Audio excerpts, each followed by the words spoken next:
اللہ کے پیغمبر حضرت یوسف علیہ السلام کو ایسی بھی مثال خوبصورتی اور حسن عطا کی گئی تھی کہ تاریخ انسانی میں آج تک آپ کی حسن کی مثال دی جاتی ہے۔ شاعر اپنی شاعری اور قصہ گو اپنے قصے کہانیوں میں حضرت یوسف علیہ السلام کی خوبصورتی کا ذکر کثرت سے کرتے آئے ہیں۔ حسن اور خوبصورتی کا کوئی پہلو ایسا نہ تھا جو آپ نے نہیں تھا۔ یوسف علیہ السلام کی نیک اخلاق، بردباری اور نرم مزاجی نے آپ کی حسن اور خوبصورتی میں مزید اضافہ کر دیا تھا۔ کوئی شخص بھی یوسف علیہ السلام کو پہلی مرتبہ دیکھنے پر ہی آپ کے حسن کا قائل ہو جاتا، مگر آپ کی اس بے مثال خوبصورتی کا ایک المناک پہلو یہ بھی تھا کہ کسی قسم کی وجہ سے آپ کی زندگی بہت سی مشکلات کا شکار ہوئی، اور آپ کا حسن ہی آپ کے لیے مصائب اور آزمائشوں کا سبب بن گیا۔ حضرت یوسف علیہ السلام کی والد کا نام یعقوب علیہ السلام تھا، جو خود ایک جلیل القدر نبی تھے۔ حضرت یعقوب علیہ السلام کی 12 بیٹے تھے، لیکن یوسف علیہ السلام کی خوبصورتی اور معصومیت کی وجہ سے آپ کو ان سے زیادہ محبت تھی، اور آپ حضرت یوسف علیہ السلام کو اپنے دوسرے بیٹیوں پر فوقیت دیتے تھے۔ لہٰذا حسد میں آ کر ایک دن حضرت یوسف علیہ السلام کی بھائیوں نے دور صحرا میں انہیں ایک کنویں میں پھینک دیا، اور گھر آ کر یعقوب علیہ السلام کو جھوٹ بولا کہ ایک بھیڑیا انہیں چیر پھاڑ کر کھا گیا۔ اس پر آپ یوسف علیہ السلام کی قمیص لے کر روتے روتے اپنے حجرے میں چلے گئے۔ آپ کافی عرصہ یوں ہی روتے رہے اور اپنے بیٹوں سے ناراض رہے۔ ادھر ایک قافلہ جب اس کنویں کے پاس سے گزرا تو انہوں نے یوسف علیہ السلام کو وہاں سے باہر نکالا۔ انہوں نے دیکھا کہ یہ نہایت ہی حسین و جمیل بچہ ہے، لہٰذا آپ کو مصر کی بازار لے گئے تاکہ انہیں بطور غلام بیچ کر کچھ رقم حاصل کر سکے۔ عزیز مصر نے جب یوسف علیہ السلام کو دیکھا بہت متاثر ہوا اور اچھی قیمت دے کر انہیں خرید لیا اور انہیں اپنے محل میں لے آیا۔ اس نے اپنی بیوی سے کہا کہ اس غلام کی اچھی طرح پرورش کرو۔ روایتوں میں آتا ہے کہ عزیز مصر کا اصل نام اکتیر ابن رقیب تھا، اور وہ مصر کا وزیر مملکت تھا، اور اس کی بیوی کا نام زلیخا تھا۔ حضرت یوسف علیہ السلام عزیز مصر کی محل میں زلیخا کی نگرانی میں پلے بڑھے اور جوان ہوئے۔ جب آپ پر عالم شباب آیا تو خوبصورتی میں اس سے زیادہ اضافہ ہو گیا۔ عالم یہ تھا کہ جو کوئی بھی آپ کی پرنور چہرے کی طرف دیکھتا تو اس پر سے نظر ہٹانا مشکل ہو جاتا۔ ایک حدیث میں رسول اللہ صلی اللہ علیہ وسلم نے فرمایا کہ جب دنیا بنی تو حسن کی 3 حصے کی گئے، جن میں ایک حصہ حضرت یوسف علیہ السلام کو دیا گیا، اور ایک حصہ ان کی والدہ کو دیا گیا، اور ایک حصہ پوری دنیا میں تقسیم کیا گیا۔ عزیز مصر کی بیوی زلیخا آپ کی خوبصورتی اور حسن کے ساتھ دیانت، شرافت، پاکیزگی اور سچائی سے بھی بہت متاثر تھی، لیکن ابھی اللہ کو یوسف علیہ السلام کو مزید امتحانات میں گزارنا تھا۔ وقت کے ساتھ عزیز مصر کی بیوی زلیخا نے یوسف علیہ السلام کے حسن سے مرعوب ہو کر آپ کے عشق میں مبتلا ہو گئی۔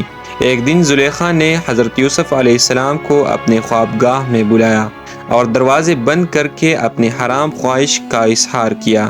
حضرت یوسف علیہ السلام نے اللہ کا نام لیا اور خوب کھاتے ہوئے دروازے کی جانب بھاگے۔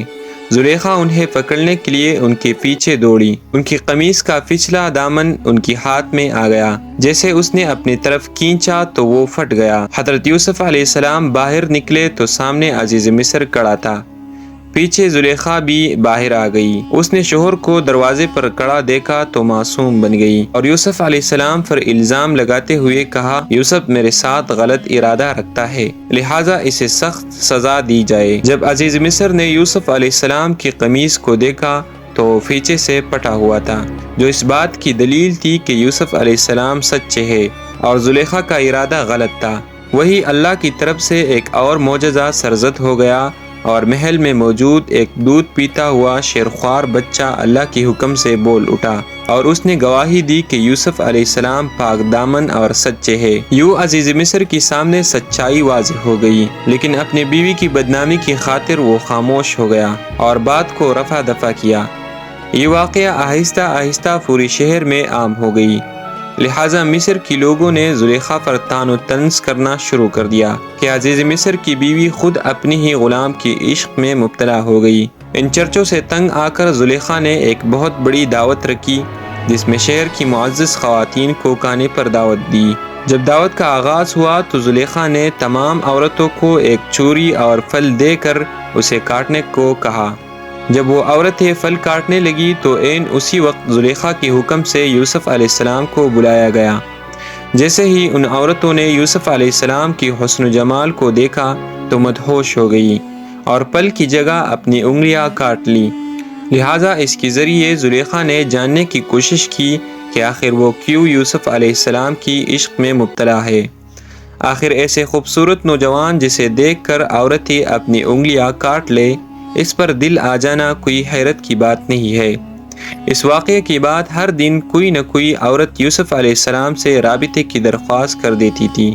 لہٰذا آپ علیہ السلام نے اللہ سے دعا کی کہ ان سے نجات مل جائے۔ آخرکار زلیخا کی لاکھ اصرار کرنے پر بھی یوسف علیہ السلام اس کی طرف مائل نہ ہوئے اور اس کی خواہش کو رد کر دی، تو عزیز مصر اور زلیخا کے حکم سے ان کو زندان میں قید کر دیا گیا۔ یوسف علیہ السلام کی اس دعا کا ذکر اللہ نے قرآن مجید میں بھی کیا ہے۔ یوسف علیہ السلام نے کہا، اے میرے پروردگار، جس کام کی طرف وہ مجھے بلا رہی ہے اس سے بہتر تو قید خانہ ہے۔ آپ علیہ السلام تقریباً 10 برس جیل میں قید رہے۔ کس بادشاہ نے آپ کو کس طرح آزاد کر دیا اور آپ عزیز مصر کیسے بنے اور آپ علیہ السلام اپنے والد اور بھائیوں سے کیسے ملے، اس واقعے کا ذکر ہم کسی اور ویڈیو میں کریں گے۔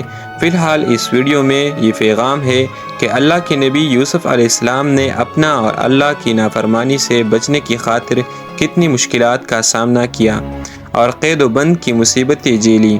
اس کے باوجود آپ ثابت قدم رہے اور اپنے پروردگار کو راضی کرنے کی خاطر اپنے نفس کو کس طرح زیر کیا۔ ناظرین، امید کرتا ہوں کہ آپ سب کو یہ ویڈیو اچھی لگی ہوگی۔ اگر ویڈیو اچھی لگی تو ویڈیو کو لائک شیئر ضرور کر دیجیے گا اور اسلامک لائن چینل کو ضرور سبسکرائب کر دیجیے گا۔ شکریہ۔